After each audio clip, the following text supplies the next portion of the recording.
Loyalty before love part 37। Juliet और Jack दोनों hotel में पहुंच चुके थे और दोनों रूम नंबर 752 के सामने खड़े थे। तभी किसी ने जैक के कंधे पर हाथ रखा। जैक ने पीछे पलट के देखा तो वहां पर एक आदमी खड़ा था। जैक कुछ कहता उससे पहले ही सामने से जयंत ने दरवाज़ा खोल दिया। जयंत ने जैक के पीछे खड़े उस आदमी की तरफ देखते हुए कहा, hi doctor, who are you? Doctor, hi mister Jayant, I am fine. What about you? Jayant, I am also fine. Come in the room Jack. Juliet और डॉक्टर अंदर गए। डॉक्टर जाकर सोफे पर बैठ गया और जयंत से बात करने लगा। जूलियट ने जैक को कपड़े दिए और जैक ने वह कपड़े बाथरूम में ले जाकर अरिजीत को दिए और फिर वह दोनों भी सोफे पर बैठ गए। जयंत ने उन सभी की तरफ देखते हुए कहा, ये हैं डॉक्टर मिस्टर जस्टिन, यह ईशानी आंटी का इलाज करेंगे। जयंत ने ईशानी की तरफ इशारा करते हुए डॉक्टर से कहा, she is patient, you have to try it. Doctor ने ऊपर से नीचे तक ईशानी को देखते हुए फिर अपनी गर्दन नाक में हिलाते हुए कहा, she is confident, he is very bad, we have to started his treatment soon. Juliet Justin ने जयंत ने डॉक्टर की तरफ देखते हुए कहा, I know about your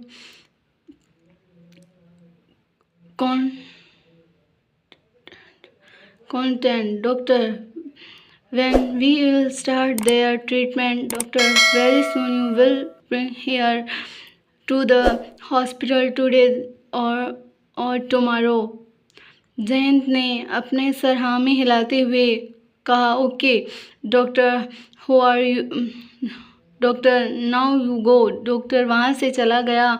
Arijit तैयार होकर बाथरूम से बाहर आया। अरिजीत ने बाहर आने के बाद जूलियट ने ईशानी के मुंह पर पानी छींटे मार ईशानी होश में आई। जूलियट ईशानी को बाथरूम में ले गई। सबसे पहले जूलियट ने ईशानी का सर पानी से साफ किया और फिर सर को अच्छे से शैम्पू से धोया और फिर जूलियट ने ईशानी के बालों में कंघी की। जो बाल झुलस गए बालों तो जूलियट ने सुलझा दिए। बाकी बालों को जूलियट ने काट दिया। कुछ देर बाद जब ईशानी बाथरूम से बाहर आई तो उन सभी ने देखा कि ईशानी पहले से बहुत ज़्यादा बेहतर लग रही है।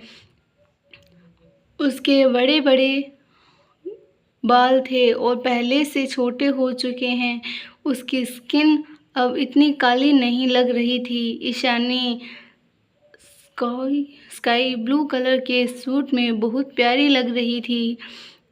क्रिस ने ईशानी को देखकर कहा, ओ वाह मैम, आप तो बहुत ज़्यादा सुंदर लग रही हो। मैंने सोचा ही नहीं था कि आप इतनी सुंदर हैं।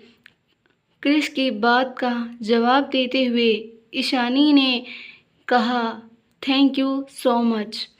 अरिजीत की आंखों में अपनी माँ को देखकर आंसू आ गए थे। जैक और जयंत बस ईशानी को गौर से देखे जा रहे थे। जूलियट, इस तरह देखना मना है, नज़र लग जाएगी ईशानी मैम को। जूलियट की बात सुनकर सभी हंसने लगे। जयंत ने ईशानी को देखते हुए कहा, आंटी अब आप कैसा फील कर रही हैं? आपने पहचाना ना मुझे? मैं जयंत हूँ। ईशानी ने जयंत को देखते हुए कहा, हाँ मैंने पहचाना तुम्हें जयंत, और मुझे माफ़ करना, मैं उस दिन राजेश्वरी को बचा नहीं पाई। जयंत ने ईशानी को देखते हुए कहा, कोई बात नहीं आंटी, उसमें आपकी कोई गलती थी ही नहीं। अब भले ही माँ मुझे छोड़कर चली गई हो, आप तो हैं ना मेरे पास, जो कि मेरी एक माँ से भी ज़्यादा ख्याल रखेंगे। मैंने सही कहा ना आंटी, आप रखेंगी ना मेरा ख्याल? जयंत की बात का जवाब देते हुए ईशानी ने कहा, हाँ क्यों नहीं, मैं बिल्कुल रखूँगी तुम्हारा ख्याल। तुम अरिजीत के आगे आते हुए कहा, माँ। माँ शब्द सुनते ही ईशानी ने चौंक कर अरिजीत को देखा। अरिजीत ने मुस्कुराकर ईशानी की तरफ देखते हुए कहा, कंफ्यूज मत होइए, डैड ने मुझे गोद लिया था। ईशानी ने अरिजीत के गालों को छूते हुए कहा, पार्थ ने तुम्हें गोद लिया था, तुम मेरे बेटे हो। ईशानी की इस बात पर जयंत ने कहा, क्या मतलब है आपका? मैं आपका बेटा नहीं हूँ क्या? ईशानी ने जयंत की तरफ देखते हुए कहा। अपने दूसरे हाथ से जयंत का गाल छूते हुए कहा, तुम क्यों नहीं हो मेरे बेटे? तुम भी हो मेरे बेटे।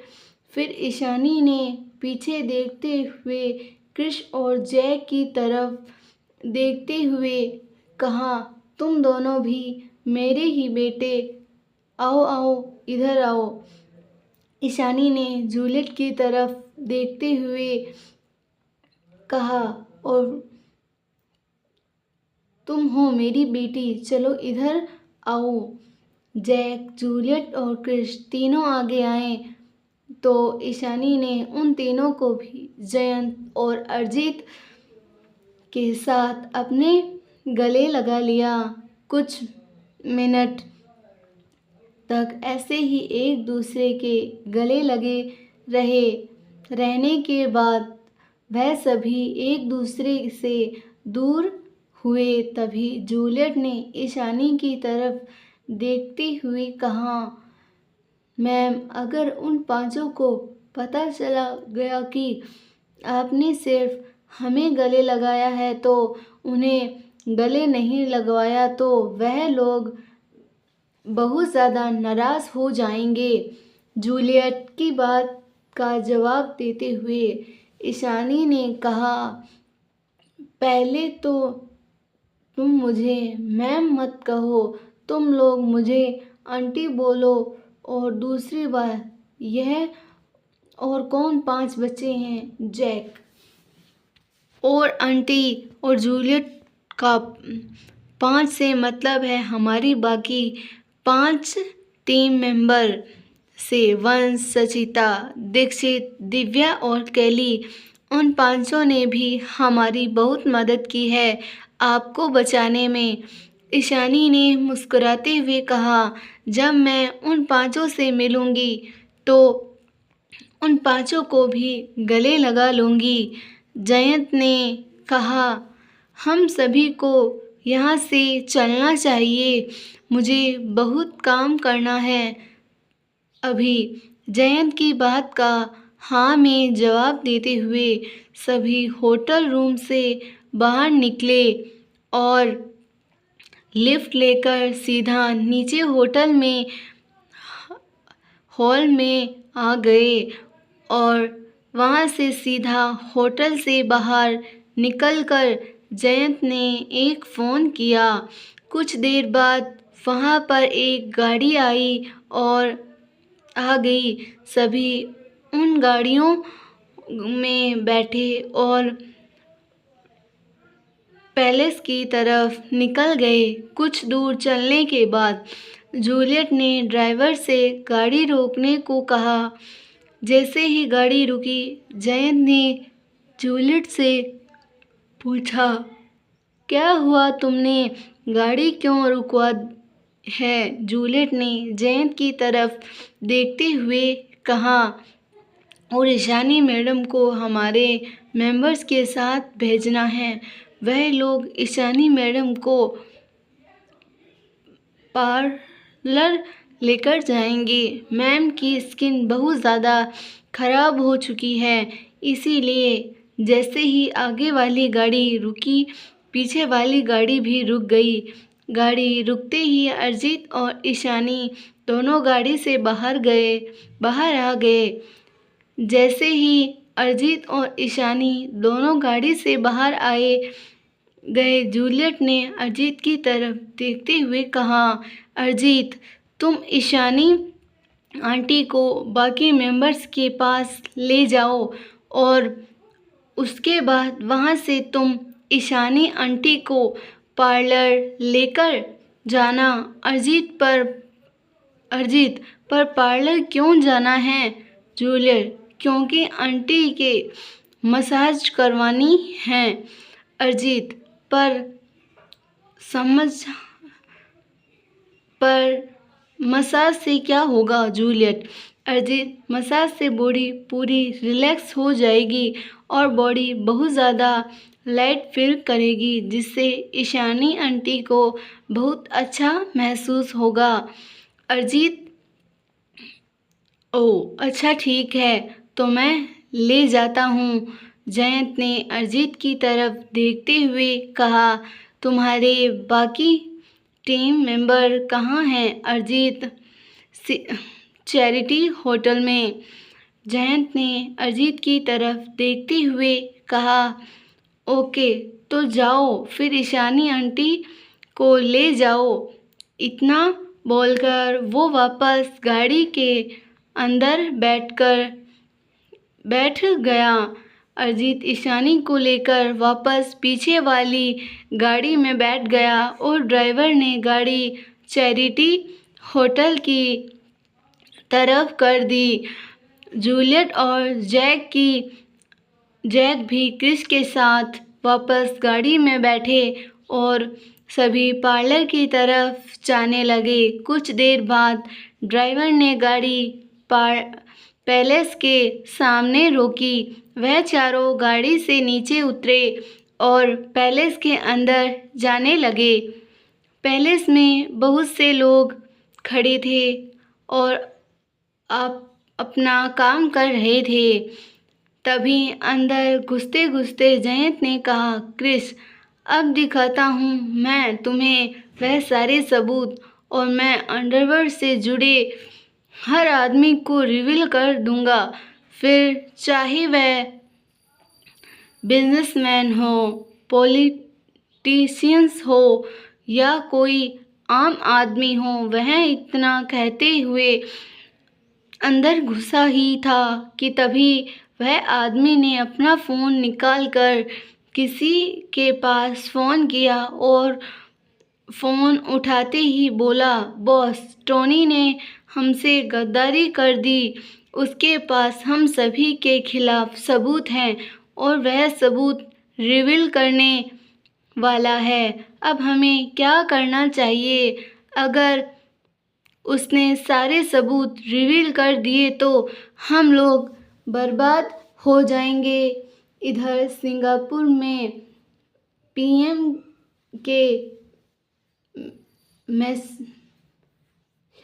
मेंशन में सिंगापुर के पीएम ने कहा, यह तुम क्या कह रहे हो? टोनी हमारे साथ ऐसे कैसे कर सकता है? हम सभी ने उस पर विश्वास किया था, लेकिन अब टोनी ने हमारा विश्वास तोड़ दिया है, तो तुम उसे ख़त्म कर दो। मैं बाकी लोगों से भी बात करता हूँ। उस अगले बंदे की बात सुनकर उस नौकर से कहा, पर बॉस, उसके साथ और भी लोग हैं। आगे से आवाज़ आई, टोनी के साथ उन सभी को भी ख़त्म कर दो। इतना बोलकर उसने फ़ोन काट दिया। फ़ोन काटने के बाद उस नौकर ने एक फ़ोन किया। एक ही रिंग में आगे से फ़ोन उठा लिया गया। फ़ोन उठाते ही वह नौकर बोला, जल्दी ऑर्डर मिल चुका है, सभी साथियों लेकर अंदर आ जाओ, हमें टॉनी को ख़त्म करना है, तभी सभी आदमियों को लेकर आ जाओ। इतना बोलकर उसने भी फ़ोन कट कर दिया। इधर सिंगापुर पीएम मैंशन में पीएम ने 7 लोगों के पास कॉन्फ्रेंस कॉल की। फ़ोन उठाते ही पीएम गुस्से से बोला, टोनी हमारे साथ गद्दारी कर दी। वह हम सभी को रिवील करना चाहता है और हम सभी को रिवील करके ही मानेगा। उससे पहले कि वह हमें रिवील करे, हमें बर्बाद करे, हम उसे मरवा देना चाहिए। अगर आपको हमारी स्टोरी पसंद आई तो स्टोरी को लाइक शेयर, चैनल को सब्सक्राइब करना ना भूलें और कमेंट ज़रूर करें। धन्यवाद।